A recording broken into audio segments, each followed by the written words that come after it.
টাকা নিয়ে গন্ডগোলের জেরে ছেলেকে খুনের চেষ্টা বাবার। মঙ্গলবার বিকেলে ঘটনাটি ঘটে জগৎবল্লভপুরে। পুলিশ এ ঘটনায় বাবাকে আটক করে জিজ্ঞাসাবাদ করছে। মঙ্গলবার বিকেলে জগৎবল্লভপুরের মনসিংহপুর শিবতলার যুবক রাজেশ সামন্ত বয়স 30 নিজের ঘরে শুয়েছিলেন। সেই সময় তার বাবার সঙ্গে টাকা নিয়ে বচসা শুরু হয়। রাজেশের বাবা সেই সময় মদ্যপ অবস্থায় ছিলেন। ঘরেতে সেই অবস্থাতেই ব্লেড দিয়ে নখ কাটছিলেন। হঠাৎ ছেলের কথায় উত্তেজিত হয়ে তিনি ব্লেড নিয়ে ঝাঁপিয়ে পড়েন। এলোপাথারি ব্লেড চালানোর ফলে তার শরীরের হাত, পা, মুখ এবং বুকের বিভিন্ন জায়গা থেকে কেটে যায়। ঝরঝর করে রক্ত পড়তে থাকে। তার চিৎকারে আশপাশ থেকে প্রতিবেশীরা ছুটে আসেন। তাকে নিয়ে যাওয়া হয় একটি নার্সিংহোমে। সেখানে চিকিৎসকেরা তার ক্ষতগুলিতে 55টি সেলাই করেন। ব্লেড মারার পর রাজেশের বাবা ওই অবস্থায় দৌড়ে পালিয়ে যাওয়ার চেষ্টা করলে গ্রামবাসীরা তাকে হাতে নাতে ধরে ফেলে। তারপর তাকে গাছে বেঁধে মারধর শুরু করে। ঘটনাস্থল থেকে খবর যায় জগৎবল্লভপুর থানায়। পুলিশ এসে বাবাকে আটক করে থানায় নিয়ে যায়। সেখানে তাকে জিজ্ঞাসাবাদ করা হয়। ঘটনাস্থল থেকে রক্তমাখা ব্লেড উদ্ধার করে পুলিশ। প্রাথমিক তদন্তে পুলিশের অনুমান টাকা পয়সা নিয়ে গন্ডগোলের জেরে এই ঘটনা। গ্রামবাসীরা ছেলের বাবার শাস্তির দাবি করেছে।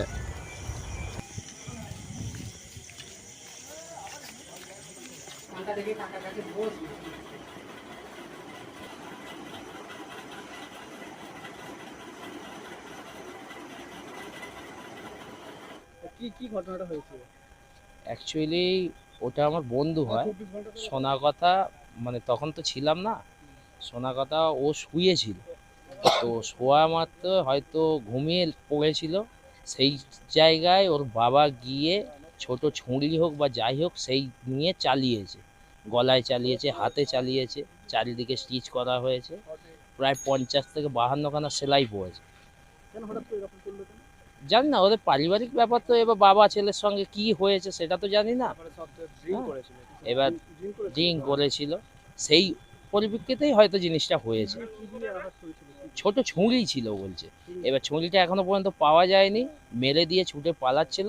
দাদারা গিয়ে ধরে নিয়ে এসেছে, ওর বাবাকে ধরে নিয়ে এসে এখানে রাখা ছিল।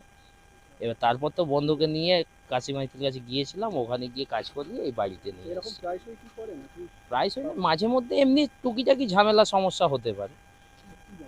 আমরা কাজ করছিলাম, পাশেই আমাদের বাড়ি। তো কাজ করতে করতে আমার কারিগরটা বাথরুম লেগেছিলো। বাথরুম করতে এসে দেখছে যে ওখানে মারামারি হচ্ছে। তো তখন আমাকে আওয়াজ দেয়। আমি যখন কারখানা থেকে ছুটে আসি আর এসে দেখি এরকম রক্তপাত বইছে। ঠিক আছে, তো এটা হচ্ছে আমাদের পাড়ার একটা ভাই হয়, ওর নাম হচ্ছে রাজেশ সামন্ত। এসে দেখলাম যে ওকে ওর বাবা এইভাবে চারিদিকে ব্লেড দিয়ে কেটেছে। তো জানা তো দেখা মাত্রই ওনাকে ভাইকে নিয়ে রক্তগুলো ড্রেসিং মানে পরিষ্কার করে দিয়ে ডাক্তারখানায় নিয়ে যাওয়ার চেষ্টা করি। সঙ্গে সঙ্গে বাইকে করে আমরা ডাক্তারখানায় নিয়ে চলে যাই। এখন পরিস্থিতি বলতে ওকে তো ডাক্তারবাবু ব্যান্ডেজ করেছে। 55খানা, সব থেকে বড়ো স্ট্যাগল হচ্ছে 55টা স্টিচ হয়েছে। ওইটুকু শরীরের মধ্যে 55টা স্টিচ হয়েছে। তাহলে ভাবুন কতটা বড়। ঠোঁটে করেছে, ঠোঁট থেকে মুখ অবধি, হাতের এখানে করেছে, গলায় করেছে, এখানে আছে, ঠিক আছে, পিঠে আছে। কেন বলতে তো বাবার ছেলের মধ্যে কি ঝামেলা হয়েছে ওরাই জানে। ওটা তো আমরা প্রকাশ পাচ্ছি না। প্রকাশ হয়তো পাবো, আজ না কাল হয়তো পাবো, কিন্তু এই মুহূর্তে আমরা তো বলতে পারছি না যে কী জন্য ঝামেলাটা হয়েছে। তো ঝামেলা হয়েছে ওটুকু দেখলাম, যে সঙ্গে সঙ্গে ওনাকে কাশিমাইদির কাছে নিয়ে গেলাম। ওখানে ড্রেসিং ফেসিং করিয়ে স্টিচ হয়ে 55টা করে বাড়ি নিয়ে চলে এসেছি। তারপর আমাদের এখানে হ্যাঁ মদ্যপান করেছিল। আল তামার রেস্টুরেন্ট এবার নিবড়াই সম্পূর্ণ শীততাপ নিয়ন্ত্রিত অত্যাধুনিক সুসজ্জিত রেস্টুরেন্ট। এখানে থাকছে আরাবিয়ান মান্ডিতে বসে লাঞ্চ এবং ডিনারের সুযোগ। বিভিন্ন ধরনের খাবারের পসরা নিয়ে হাজির আল তামার রেস্টুরেন্ট। যে কোনো অনুষ্ঠানের জন্য বুক করতে পারেন, থাকছে কনফারেন্সের সুবিধা। আমাদের ঠিকানা নিবড়া হারুন মার্কেট, ডোমজুর। যোগাযোগ করুন 9123608838। আরাবিয়ান মান্ডির স্বাদ গ্রহণ করতে হলে আপনাকে আসতেই হবে আমাদের রেস্টুরেন্টে। তাহলে আর দেরি কেন, আজই আসুন আল তামার রেস্টুরেন্টে।